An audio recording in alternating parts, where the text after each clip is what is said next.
हमारा अपना इतना बड़ा घर द्वार है, हम अपने बाप माँ के पेट से पैदा हुए हैं, कोई नीतीश कुमार के यहाँ हमारा जन्म हुआ है? और नीतीश कुमार के रहमो करम पर हम उनको जिंदाबाद करने वाले नेता थोड़ी हैं। अरे सिवान की जनता जिंदाबाद, सिवान की जनता हमको जिताई है, सिवान की जनता की हम जो भी कहिए साफ करने के लिए हम साफ करेंगे, सिवान की जनता की सेवा करेंगे। नीतीश कुमार कौन होते हैं? जो आदमी चुनाव कभी लड़बे नहीं करता, कोई नेता है? सो बताइए ना। टूना जी, आपने कहा कि नीतीश कुमार परिस्थितियों के मुख्यमंत्री है, हाँ जी। कहीं अभी तो साहबुद्दीन की तरह लोग प्रेरित नहीं रहना चाहते इस बात? नहीं, देखिए साहबुद्दीन साहब का इसी का तो सजा मिल गया, अब हमको भी डर लगने लगा। मुंह से तो निकल गया, सत्य बात तो निकलता है, चटाक दे बात स्पष्ट है, झूठ बात बनाया जाता है।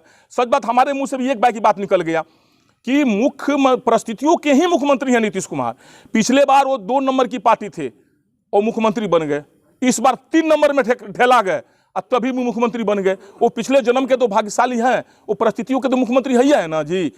मुख्यमंत्री बनने लायक हैं, न चुनाव लड़े हैं, न चुनाव जीते हैं, और 3 नंबर की पार्टी है, फिर भी मुख्यमंत्री हैं, सब लोग उन्हीं को नेता मानता है। अब इससे बड़ा विडंबना और क्या होगा? और सत्य बोलने की सजा मिली हमारे माननीय पूर्व सांसद मोहम्मद साहबुद्दीन साहब का, और हम बोल दिए। बोलने के बाद हमको भी ये डर लग रहा है कि भाई ये सच, तो हम भी बोल दिए, वो भी बोल दिए थी बात। हम बोले आपको कि हमारे नेता नहीं है मुख्यमंत्री जी नीतीश कुमार जी। हाँ, हमारा मुख्यमंत्री हैं, बिहार के मुख्यमंत्री हैं, बिहार के मुख्यमंत्री दूसरा कोई थोड़ी हो सकता है। आपके महागठबंधन के तो नेता है। नहीं नहीं, बिल्कुल नहीं, हम बीजेपी के हैं, हमारे महागठबंधन से कोई मतलब नहीं है। एनडीए के नेता है ना। देखिए एनडीए, बीजेपी, ये सब अलग अलग पार्टी है। अभी लोग पार्टी रोज बनता है, रोज बिछड़ता रहता है। हमको एनडीए नहीं, हम बीजेपी के नेता हैं, बीजेपी से एमएलसी हैं, और हमारा नेता बीजेपी का नेता है। हमारा नेता नीतीश कुमार नहीं हो सकते हैं, बिहार के मुख्यमंत्री हो सकते हैं। अब बीजेपी के मंगल पांडे को भी आप नहीं छोड़ते हैं, सुशील मोदी को भी आप नहीं छोड़ते हैं। देखिए, आप लोग को और जनता को ऐसे ही जनप्रतिनिधि चाहिए। जनता के जनप्रतिनिधि ऐसे नहीं चाहिए कि जो अपने सीनियर नेता का खाली गुणगान करे। अगर हमारा सीनियर कोई गलत कर रहा, हमारा बड़ा भाई अगर कुछ गलत किया और हम बीच में आकर एकदम सही बात अगर बोल दिए, तो उसको शाबाशी मिलनी चाहिए, उसको वाहवाही मिलनी चाहिए कि हमारा भाई गलत कर रहा है, हम उसी की तरफ से बोलते रहेंगे। हम उसमें के नेता नहीं हुए, तो हमारी तो उसमें ऐसी होनी चाहिए ना। और साहबुद्दीन साहब की लोकप्रियता उसमें क्या मिला? उनको तो पब्लिक कितना लोकप्रियता दे रही थी जब भागलपुर से आए, और यहाँ के सीवान के नेताओं लोगों को लगा कि तो घड़ियालू आंसू वो लोग बहाना चालू कर दिया कि अब तो साहबुद्दीन साहब आ गए भागलपुर जेल से, उन लोगों का तो रोटी चलेगा नहीं सीवान में। वो लोग लगा हला करने। साहबुद्दीन साहब जब तिहाड़ जेल चले गए तो सीवान में मर्डर रुक गया क्या? सीवान में हत्या नहीं हुआ क्या? साहबुद्दीन साहब के जाने के बाद हत्या हुआ ना। एक षड्यंत्र रच करके उनको तिहाड़ जेल भेजा गया। यहाँ के जो स्थानीय नेता लोग थे, घड़ियाली आंसू उनके मरने के बाद बहाना चालू कर दिया। सरकार तो आप ही की थी तो।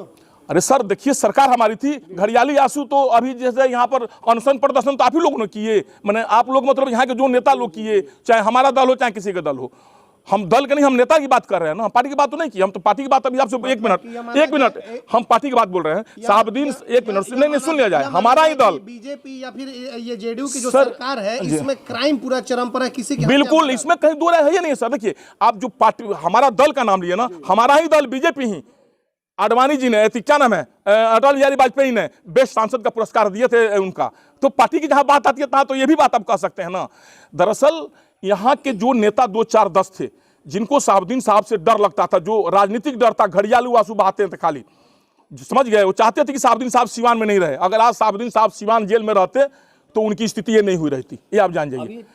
सीवान जेल से उनको तिहाड़ भेजवाने में यहाँ के लोगों की हाथ है, ये आप जान जाइए। जो थोड़ा सा और नीचे, हल्का सा नीचे करो तो बोलो। टूना जी, एम्बुलेंस घोटाला में 15 लाख रुपए का गबन का आरोप लगा एक एम्बुलेंस पे, क्या कहना चाहिए? जो बिल्कुल सरासर गलत है सर। मैंने हमको जहाँ से लगता है कि जो एम्बुलेंस की सुविधा आप जोड़िए 38 लाख का एम्बुलेंस में है, वही सुविधा क्रय समिति जो सीवान की है उसको तो धन्यवाद देना चाहिए, डीएम साहब, सीएस साहब, डीपीओ साहब, चाहे डीडीसी साहब को, कि उसको आप जेम पोर्टल पर आप सर्च करिए कि वो जोड़िए कि 38 लाख का जो सामान है, 38 लाख की जो व्यवस्था है, सो उन्होंने 21 लाख में 22 लाख में व्यवस्था कर दिया उन्होंने। उसमें 15 से 16 लाख रुपया, 17 लाख रुपया एक एम्बुलेंस में उन्होंने बचत किया है, 18 लाख के आसपास। तो इसमें तो सरकार के राजस्व की बचत हुई है, इसमें क्षति कहाँ से हुई है, इससे पहले बताइए आप हमको। आज अब रह गया कि आप खुद सोचिए, एम्बुलेंस, सादा एम्बुलेंस तो 7 लाख में मिलेगा, 8 लाख में मिलेगा, और एम्बुलेंस 50 लाख का है, 40 लाख का है। अब कपड़ा जो पहने हुए हैं वो कपड़ा 10 रुपये मीटर का है या 100 रुपये मीटर का है, तो उसका तो क्वालिटी देखना पड़ेगा ना। क्योंकि अभी कोविड काल में रेगुलेटर हम 8500 रुपया में खरीदे हैं, 8500 रुपया में रेगुलेटर खरीदे हैं, जो रेगुलेटर का दाम है 1700 रुपया और 1200 रुपया। ये तो अलग अलग उसकी बात है ना। क्या लग रहा है, जो आरोप लग रहा है इसको क्या मानते हैं आप लोग? देखिए, आरोप ये बिल्कुल गलत आरोप है। जिस लोग को कुछ नहीं मिला, कोई जनप्रतिनिधि आरोप लगाया है? सिवान की कोई जनता आरोप लगाया है? आरोप का मतलब आप समझ जाइए, वो आरोप आदमी लगाया है जिसके पास कुछ नहीं है, जनता ने उनको नकार दिया है, वो किसी प्रकार का नेता नुति है नहीं, आप जान ही रहे हैं उनके विषय में। वो आरोप लगाए हैं और उनको आरोप लगा कहाँ है, वहाँ से सुन लीजिए आप, हम सही बोलने वाले व्यक्ति हैं। बोला आरोप वहाँ से लगा है, सबसे पहले सोलर लिखा गया था, सारे जनप्रतिनिधि सोलर लिखे थे, हम भी लिखे थे।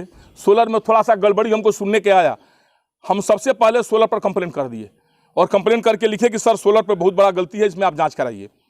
कोई अपने योजना पर कंप्लेंट नहीं करता है, लेकिन टूना पांडे वो जनप्रतिनिधि है कि अपने योजना पर कंप्लेंट कर दिया, तुरंत सोलर हमने बंद करवा दिया। उसके बाद इस बार टेबल बेस देखे कि बहुत ज़्यादा बच्चों से भी परेशानी हो रही थी, हमने लिख दिया। सब स्कूल में जा रहा था, बहुत वाहवाही हो रही थी, बहुत ज़्यादा सब लोग डीपीओ साहब बड़ाई कर रहे थे कि सर ये तो इतना बड़ा काम हुआ है कि हर जिस स्कूल में हम लोग जाते हैं सर्वे करने, मास्टर लोग बहुत खुश, अब बच्चे सब बहुत खुश, और इतना टीचर लोग का फ़ोन आता था हमारे पास कि सर हमको भेजिए, हमारे यहाँ भेजिए, हमारे यहाँ भेजिए। आप यहाँ एक किशनकाली गाँव है, किशनकाली गाँव में हम 45 जोड़ा बेंच लिखे हुए थे। एक कोई तथ्या करके तथ्या ट्रेडर्स या तथ्या इंटरप्राइजेज कोई कंपनी है, उसको मिला। टेंडर देने का अधिकार हम लोग का नहीं है, वो सरकार टेंडर देती है, हम लोग फिर अनुशंसा करते हैं। तो टेंडर हुआ, उसमें लोएस्ट उनको मिला होगा, कोई तथ्या है। तो वो क्या किए कि 45 जोड़ा में 25 जोड़ा पर लिख दिए माननीय श्रीमती कविता जी, जबकि कविता जी बड़ा इलेक्शन लड़ रही थी एमपी की, ठीक है, और उनका क्षेत्र था, वो भी लिखी हुई थी, क्या नाम है, टेबल बेंच, हम भी लिखे हुए थे, और हमने 20 जोड़ा पर लिख दिए, टूना पांडे जी दिए हैं। किशनपाली गांव के लोग पूरा कविता जी का जयकार मानाने लगा, कहा कि कविता जी तो ना यहाँ का विधायक हैं, ना एमपी है, ना एमएलए हैं। 25 जोड़ा उन्होंने हमको टेबल बेंच दे दिया, और टूना पांडे जी हमारे घर के होकर के 20 जोड़ा दिए हैं। बाद में हमको पता लगा तो हम कंप्लेन किए, तब ये लोग जाकर कहा कि सर हमसे गलती हुआ, फिर वो लोग सुधार किया, सारे टेबल बेंच पर हमारा नाम लिखा। ये लोग करता क्या था तथ्या ट्रेडर्स वाले लोग कि एक ही बेंच टेबल कविता जी के भी नाम पर, टूना पांडे के नाम पर, चाहे फलाना नाम पर, एक ही स्कूल में भेज करके और उसे दोनों का बिल भजा लेता था लोग। जैसे ही हमको पता लगा, उसके बाद हम फिर इंक्वायरी किए कि भाई इसमें तो गड़बड़ी लोग कर रहा है। तो जितना जगह ये लोग भेजा है, कई जगह जहां आम का पटरा भेजना था इन लोगों को, लेकिन तथ्या ट्रेडर्स ने क्या किया कि उसके जगह पर ये पलाई लिखकर डाल कर भेज दिया।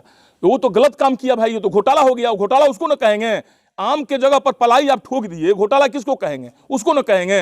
जैसे ही हमको पता लगा, हमने डीपीओ साहब क्या कंप्लेन किया कि जितने टेबल बेंच सप्लाई तथ्या ट्रेडर्स द्वारा दिया गया है उसकी जांच करके और तब उसका पेमेंट दिया जाए, ठीक है ना। उसका जांच होने लगा, जांच सही पकड़ाया है, पहले ध्यान दिए। कोई अपना कंप्लेन करता है जी, हमने अपने योजना पर कंप्लेन किया। अगर एम्बुलेंस में भी अगर हमको कहीं गलती पकड़ाई रहती, अब पकड़ाएगी तो हम तुरंत कंप्लेन करेंगे, लेकिन एम्बुलेंस तो जीवन रक्षक मिला हुआ है। आप जानिए, एक हमारे मित्र आ रहे थे बसंतपुर से, और हमको हमारे घर पर आकर हमको गोड़ लाकर कहे कि बाबा आपको बहुत बहुत धन्यवाद देते हैं।